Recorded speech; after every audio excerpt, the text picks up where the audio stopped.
too easy to remember why I don't enjoy playing this game. Alright, we're going to do a little bit of casting after this, I think. That's what I'm saying.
Alright. So we're going to do some replay casting. It's Stefano versus Axslav, and then we're going to do a cast of a user game, and then we're going to do a big custom game. Should be fairly interesting. I don't really know what's causing everything to slow down so much. I'm just going to knock everything down to high for the moment. I think it's just that map, honestly. I think it's the lighting on that map. It's so silly that StarCraft could slow a game down so much. I mean, StarCraft actually was running at that point at a lower FPS than Battlefield 3 does. That says to me that something fairly major's got to be done by Blizzard to fix their game. There's a massive frame rate variation across multiple maps.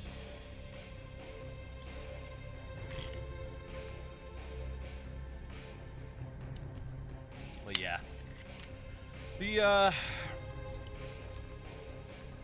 The problem with late game Terran at that sort of league, and this is not a problem at Grandmaster, is that it's very, very easy for a goalie Zerg later on in the game to mass expand and then just wreck everything with Mutalisks. If a Terran tries to expand, he's going to get killed by Mutas. Which is a bit of a problem. The way, of course, to deal with that is to get it more aggressive. But if you're being consistently harassed, it's difficult to move out. Oh, you notice I wasn't able to attack that entire game. It's a problem. It's something that you need to overcome at that kind of league. Alright. So, we're going to do a little bit of a cast right here. We're going to do a cast between Stefano and Axslav. This is from the ESWC. And then we're going to do a little bit of a user game. Should be interesting.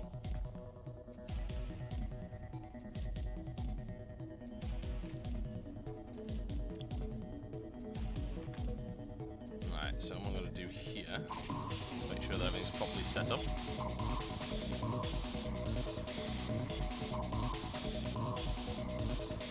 I want to do the cast just with this music on in the background. Don't see anything really wrong with that.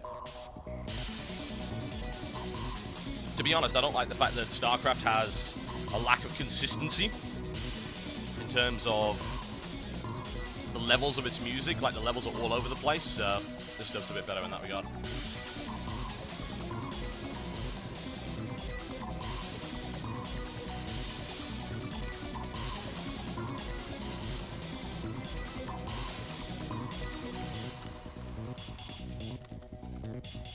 Alright. Casting time. Here we go.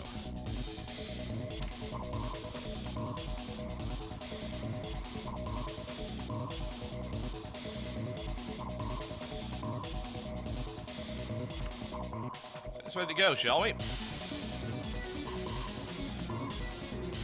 I've got to say, Axslav's name in this game is fairly amusing.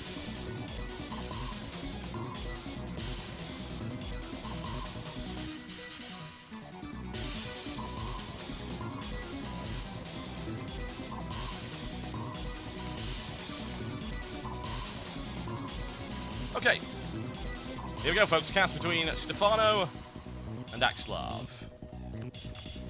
Ladies and gentlemen, if you just tuned in, you are watching Showcraft right here. We've got a replay cast from the ESWC for you, and I bring you Millennium's own Stefano.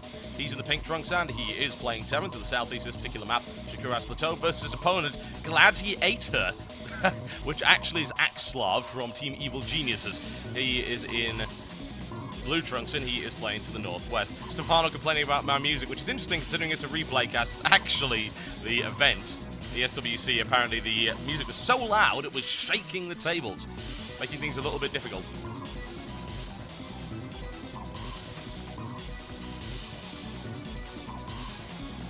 I believe that is actually the Muslim Smurf character, if I recall correctly. So one has to assume that Gladiator is being used by Axslav, because Axslav does not have an EU account. He was actually in an EU tournament, which is actually a little bit tricky. Kind of tricky to do if you don't have an EU account, I have to say. Marine King was on some weird ones as well, actually. He was able to build his own eventually, but there you go. Alright, let's see what Stefano decides to open with right here. Nothing as of yet. It's to be expected. Usually you'd go either Spawning Pool first or Extractor first against Protoss. It's a little bit difficult to do anything else. I imagine it's going to be Pool first. There you go. The reason you do not go for Hatchery first against Protoss is that you can get Cannon Rush too easily. Not so good. Can be a bit of a pain. Looks like we're going to see a... well, it's actually going to be a Nexus first right here from Axslav. A little bit gutsy. Sometimes you'll Forge Fast Expand, sometimes you'll Pylon down at the bottom, then you'll Nexus, and then you'll Forge after that. It's actually a very late Forge there from Axslav. It doesn't really affect the timing of the Nexus, too much. It does affect the timing of the cannon. Whatever the case, Stefano is going Pool first. He's got his Extractor up, but he didn't get his Extractor first, so he's not going to get an early Metabolic Boost upgrade. So the potential for harassment here is fairly minimal. If he'd gone early speed and, say, pumped out 6 Lings, then, yeah, he could have done some damage to that setup, but he's not done that. He's grabbed his expansion after that. He's only building 2 Lings and a single Queen. Photon Cannon coming down right there. We'll sort it out right here for Axslav. Axslav is not exactly a well-known Protoss player in the EU. He hasn't played in really any EU events. He's been playing mostly US. One of the lesser-known players of Evil Geniuses. Good Protoss player. Played in IPL. Did pretty well in that. In the first and the second, if I recall correctly. He got fairly far. There we go. Speed upgrade coming in for Stefano right here. Getting that a little bit late. What you'll notice from Stefano is that he likes to use Zerglings to gain a lot of map control, and he patrols all over the place. He looks everywhere. He spreads out. He gets his Overlords in good position. He gets his Zerglings in good position. He scouts for everything. It's difficult to surprise Stefano. Difficult to get a proxy pylon down or anything along those lines. Alright, there we go. Gateway finally done, followed up immediately by the Cyber Core. A lot of Chrono Boost is made available by going Forge Fast Expand, because really there's no point in Chrono Boosting anything other than the Nexus. It does delay Warp Gate by a pretty significant amount. It means you can't get aggressive really at all, except with a Cannon Rush in the early game. Which is of course why Zerg do not go Hatchery first, because the easy way to win in that scenario is to Cannon Rush. Stefano grabs a nice quick third. That's immediately scouted by Axslav. Sees what's there. Knows exactly what's going on. Probe count right now, 28 with the 26 drones. Fairly equal. Slight lead here for Axslav.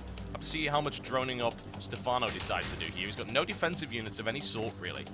He's relying on Queens and a pair of Zerglings. But we're not seeing any aggression here from Axslav and playing incredibly defensive style. Going for a Zealot, not getting a Stalker, going immediately for a Sentry. Doesn't want any nonsense early game. Going to play himself a nice long macro game here and then go into Stargate. The reason you go into Stargate, often from Forge Fast Expand, is the fact that you've got a nice complete wall off right here, and often your opponent will be poking at the front and keeping an eye on things. So going Stargate is a way to avoid that. It's difficult to scout for a Zerg at this stage of the game. Ourself a hatchery going through to a lair right here from Stefano. No sign of any defensive units at all. He's just been droning this entire time. 4 Zerglings is all he's got on the field. This could end up turning out fairly well for Axslav. Stefano's actually skipping... Well, he's not getting an Evo Chamber just yet. That says he could get an Evo Chamber within the next minute or so, and that would still be around the right timing. Like, right now, for instance. Grab himself an Evo Chamber. Start building Spore Crawlers. The thing about that is you need quite a few Spore Crawlers to deal with good Void Ray pressure. Although what you normally see at this stage, if you're going on a single Stargate from 2 bases, is you'll grab a Void Ray and then a couple of Phoenixes. Void Rays take a little while to get across the field. They're a little bit slow. You can follow it up with a Phoenix, which builds very fast and moves quite fast as well. And that's actually perfect. There you go. Phoenix to follow that one up. Loads of Scouting Zerglings all over the map right here. Great map control. Incredibly hard to sneak a Void Ray around anywhere here. Looks like he has bypassed that. Spore Crawler now on the way. Only one. Looking to deny the third. Spore Crawler is being constructed at the third. There's a Spore Crawler and a Queen. That Spore Crawler will not be up in time. 3 more Spore Crawlers. Stefano now knows what's going on. Phoenix to follow that one up so he can grab the Queen off the ground. He's going to focus fire on the Queen for the time being. Stefano going for an inject. He's thinking, maybe this will die. It's not going to, however. The Spore Crawler's out at the appropriate time. Don't really have to worry about that. See if he can catch a little bit of drone transfer there. Unfortunately, DPS on multiple targets with Void Rays not so great. Another Phoenix to follow that one up right here for Gladiator. And now what you can do is start to attack Overlords. Do a lot of damage here. Just force your opponent to have to build more of them. Now, Stefano did build a significant number. Down comes a Spore Crawler right now. Doesn't have quite what it needs to break that. He knows that, so he breaks out of that almost immediately. Spire on the way up for Stefano, wanting to shut down this early air harassment. 4 more gateways to follow up here for Axelav. Should be enough to start applying some pressure. Needs to get out of there. Axelav is aware of that, however. Oh, that was unfortunate. Axelav could have very easily backed that one off. A little bit of a micro mistake there by him. Will he be able to take out the Queen before it drops? Yes, he is. Queens don't take a huge amount of damage from Phoenixes, but that was a good little bit of harassment. Losing the Void Ray there wasn't so good, though. Not a fan of that. That did not have to happen. In the meantime, Axelav going for Twilight Council. More Phoenixes on the way up for him. Wants to get map control. This will allow him to do that if he wants to grab Lings and stop that from happening. It is a bit of a waste of energy to grab Lings, though. Can go for the drone line. Can go for Queens. Can go for Overlords quite easily with a large force of Phoenixes. I like this. Also, the counter to this, really, if you happen to be Zerg, is just to go with a mass ground force and just attack him. There's a lot of his resources go into air. If you have a lot of Roaches, for instance, it doesn't work so well, and that's exactly what Stefano's doing. Massing Roaches, getting some Lings, and getting some Corruptors out here as well. +1 missile attack, Blileby Constitution upgrade coming in as well. Looking quite nice. Axelav tried to grab his third here. Will he be able to get it? Large force of Roaches moving over there. Whatever Axelav's got for defense, he needs to bring in. Thankfully, he does now have 5 gateways. A little bit of Zergling harassment here. Should easily be shut down. However, the Roaches are the bigger threat. See, Phoenixes just don't work all that well against Roaches. They don't kill them very fast. They can't grab enough of them to make it worthwhile. However, this Immortal should work. Force field's now being placed. Not so great. Able to flank around. This Nexus really close to going down. Can he clean this up before the Nexus falls? 50 HP, it is forced to cancel. Nice little bit of harassment and pressure here. An immediate follow-up to rebuild that. Figures that puts Axelav behind by a significant number of bases. 77 drones right here for Stefano. 4 bases worth of mining. Looking really, really good for Stefano right now. This Phoenix harassment isn't really doing the job. It's not holding his opponent back. He's got the correct response, and now he's got Corruptors on the field. Phoenixes don't really do anything to Corruptors. Corruptors are too well armored. They just don't touch them. Phoenixes, however, can sometimes get out quick enough because the DPS of a Corruptor ain't that high. They fire quite slowly, and they're not fast enough to catch up to Phoenixes. A lot of Corruptors coming up here for Stefano, actually. A fairly significant number. He's dedicating a lot of his army to that. Only 15 Roaches on the field. There's an opportunity here for Axelav to mass ground units and actually go in for an attack. +2 ground weapon upgrade coming up for that. Immortals as well. 3 already on the field to deal with Roaches. Corruptor Roach is not a good combination against Immortals. Psystorm on the way up here for Axelav as well. Plenty of crazy stuff available for him. Wants to stay out of the way of those Corruptors. He knows that for a fact. Now moving up to the front, and Stefano seeing what he sees, which is quite a few Immortals. Stefano needs to get out of there immediately. Immortals will rip that to pieces. Tries to block it off. Oh, mass lift coming in right there. How much damage can he do? Can he tear that Roach force apart? Yeah, he certainly can. Does he have enough Stalkers on the ground to kill those? He does not. The Corruptors will easily clean up all those Phoenixes. He must back away to make that happen. A couple of High Templar out right there, but they can't really do all that much. Cleaned up in the middle here by Axelav. Does he have an army large enough to attack, he does not. Stefano's easily rebuilt 27 roaches and more lings in the process. This is the problem with having that many phoenixes. He just hasn't done what he needs in order to break it. Observer over there wants to try and take a fourth over in this direction. Stefano's been sitting on a fourth for quite some time. 81 drones, 77 probes here. Tech-wise, getting a good number of upgrades. He's actually slightly behind Axelav right now in terms of attack upgrades. Psystorm all the way up, and now complete for Axelav as well. Templar count's only at 2.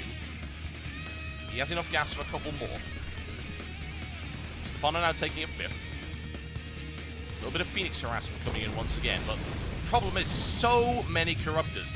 Phoenixes are just not an option anymore. But that's an advantage here, because 12 Corruptors is a significant amount of supply and money invested into something that is effectively useless.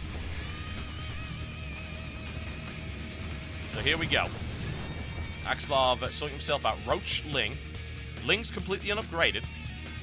Only a couple of Templar. Not enough energy for Storm right now. Stefano's going to see if he can find an expansion here. There isn't one, however. Just going to move around to the flank. Look at the number of roaches here. That's a scary number of immortals in comparison. 6 immortals will rip this to pieces, even with corruption on it. Needs to keep it out of the way of the lings. He knows that. There's a storm to try and clean them up. Most of the lings now down. Single immortal taken out. More warpins coming in here for Axelav, holding on to this quite well. Wants to try and expand up there if he possibly can. Using the phoenixes to keep an eye on things and try and harass those overlords. Deny some of that vision that he's got. Let's keep an eye on things. Find out what's going on. Stefano's going to push forward. Stefano can't break this with roaches. It's simply not going to happen. He's going to need something a little bit different. He's got Infestors on the way to make that happen. Lots of Spine Crawlers in there as well. Defensive Psystorm's thrown down. Nice one on the right flank right there. Try and clean up the lings. The lings are the big threat to the immortals. Roaches are not. Immortals will rip that to pieces. He's got the numbers to make that happen as well. Even with corruption, it's not good enough. However, no observer right there. A little bit of burrowing and tunneling action coming in from Stefano. If he's able to jump up and snipe off some of these, which is exactly what is going on. Storm in the middle right there. And a quick transformation to Archons to save some of those. A nice defense there by Axelav. Army supply count looking pretty equal now. Dark Templars come into the mix as well. Warp Prism on the way to make that harassment worthwhile. Phoenix moving around trying to deny more Overlord scouting. Nice bit of corruption spreading right here to prevent that expansion there. This 5th is going to be under a lot of pressure very, very soon. 32 Hydras. Interesting transition. The correct one. 32 Hydras are about to barrel down here. Not exactly what I think Axelav was expecting. There you go, 5th eliminated. And here we go, Archons at the front. The problem is the DPS of 32 Hydralisks melts Archons really fast. Does he have enough Stalkers right there? Nice little bit of Blink Micro. Zealots being ripped to shreds by the amount of DPS that's available here. Hydra Corruptor, what an intriguing mix that is. You see the Hardened Shields flaring right there of the Immortals, trying to bring down some damage. The problem is they are not armored units.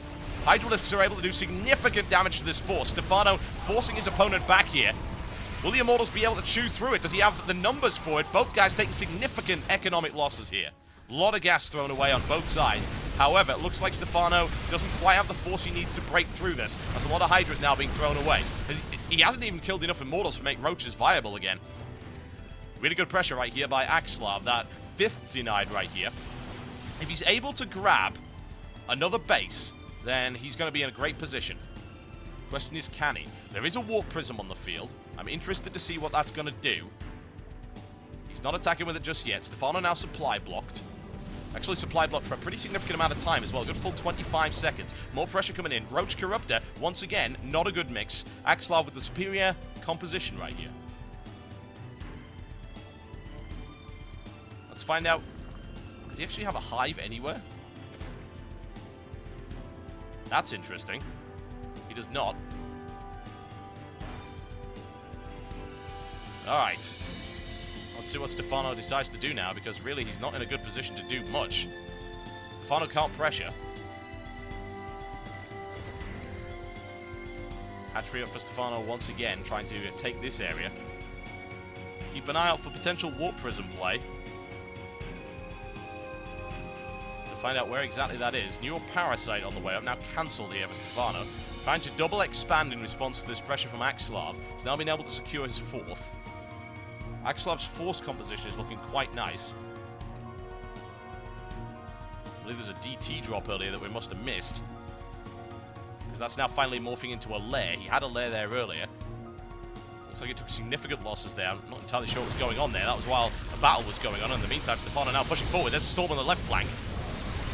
I don't think he's got the numbers, honestly. There's just too many Immortals. Storm's ripping it up right here. Axelov continuing to push forward, breaking his way through this Roach count. Looking really, really nice here for Axelov. More Roaches being built, which is just not the answer. +3, 65 damage a shot on Roaches here. Archons as well. Immortal Archon annihilates a Roach Ball. Nice and easily. 3 more DTs coming in. Now being warped in from the side. Oh, DT cancels. Just gets it at the right time as it warps in. DTs would have made a big mess. But unfortunately, that Warp Prism harassment shut down effectively by Stefano. Stefano not looking in great shape, though, I've got to say. That hatchery severely damaged by harassment. Lost a lot of tech. No Hive upgrade yet. Another Warp Prism coming in. Double expand. This area sniped off. They're finally sorted out. Cannons up. Another expansion there, and here comes the pressure on the 5th. Does he have enough here? Does he have enough Immortals? I think he does, and with the Colossus, that's doing a lot of area of effect damage. Getting in there as close as he possibly can. Taking out Templar. Storm coming in there. 4 Immortals still up. Sitting under the Storm and getting torn to shreds again. The Immortals are kind of good. As you can see, that Immortal has 27 kills to its name. Not enough Hydras to smash through that either. And that's another hatchery going down. Nicely picked up. Drones perhaps more effective on those Immortals. He needs to get out of there as quickly as possible. Doesn't want to lose them. Corruption going down. However, good micromanagement there by Axelov, keeping those alive. That Immortal's now on 29 kills. It actually manages to survive through all of that. Roach is now pushing this force back, but a big warp in from Axelov here to respond to that. Stalkers on the field. Down come the guns of the Immortals on the remainders of Stefano's force. 32 kills, finally annihilated. Certainly serving the Emperor rather well there. What can I say? Blink in right there. Dealt with. There we go. Nice and easy pickup here as far as I'm concerned for Axelov. And that 59 again for Stefano. How many mining bases is he on? Well, he's mining from here. He's almost mined out here. So he's on 2 mining bases. A little bit of Blink Stalker Micro right here to try and defend against what's remaining of Stefano's army. Not able to put on the pressure. We can pick off a Colossus. There's a lot of gas wasted there. Unfortunately, Stefano's army is getting quite small, at least in comparison to earlier, admittedly. Axelov really doesn't have a lot, but he's got plenty of mining bases. He's mining from here, he's mining from here. He's on 3 mining bases against 2. Income comparison looks something like this. Axelov looking nice right there. DT and Zealot warping up to the top. Harassment right here. And that's an easy hatchery pickup as far as I'm concerned. Quick transfuse to try and save it. Another transfuse is not enough. Too much DPS right there. Dark Templar, 60 damage a swing. And that's only 1 mining base now for Stefano. It's a big amount of trouble he's in. Axelov could easily mass a large enough army to crush through this. Stefano double expanding once again to try and get back onto some mining bases. But Axelov is doing an incredibly good job here. That's going to be another denial by the looks of it. What's the size of the army? 26 Roaches. A Hydra and some Lings. Not enough. There are a lot of Infestors there, though. It depends how good the Fungals are. No Neural Parasite. I'm sure he'd love to get a hold of that Colossus. Or indeed, those High Templar. That would have been wonderful for him, but that's not happening just yet. Phoenix moving around, just having a scout looking for stray Overlords. A lot of Overlords for Stefano just stuck in his base. Another warp in there. Almost took the Hive out. 180 HP there. A couple more swings would have done it. Axelov pushing himself forward again. Seeing what he can see, which is, of course, that hatchery over there. Gonna try and snipe that off as quickly as he can. Should be an easy one. Stefano's starved here. Another warp in up to the top. That's easily enough to deny all of that. No Overseer in sight. No Spore Crawler in sight. That hatchery could go down. Axelov, in the meantime, pushing forward, trying to stretch Stefano's multitasking to the limit. There we go, more slicing action. That mining base is taking a ton of damage. could easily go down. He needs to get an Overseer over there pronto in order to deal with this. There we go, should be able to save that. Still a DT over there. Macro Hatch being taken out. Stabby, stabby. One more swing, and that does it. A lot of Macro Hatcheries, actually, here for Stefano. Surprising number. He's trying to get as much lava out here, but he's getting starved economically. He's only on 35 drones. That's his income. It's pretty poor. Axlav is in a position to take this one. Let's see how much pressure he can do. He should be able to break this. He's going to have to get some amazing Infestor play here. There are 11 Infestors. That could potentially cripple this force here. I suppose we're about to find out, because this is the big engagement. There's the Fungal right there on the right flank. Those Roaches are going to get gutted. There's a lot of Stalkers available, a lot of Colossus available. That big ball just isn't going to work. He's trying to wear him down with Fungal growths. Just make his way through there. The left flank is looking like it's about to collapse. Right flank taking a lot of damage as well. Big storms go down there. There's a blink after the Brood Lords. The Infestors annihilated. No answer right now to these Colossi. None at all. Axlav getting torn to pieces now. But Stefano taking a lot of damage as well. GG, ladies and gentlemen. There you go. First game of this best of 3 series going to Axlav. Impressive play there.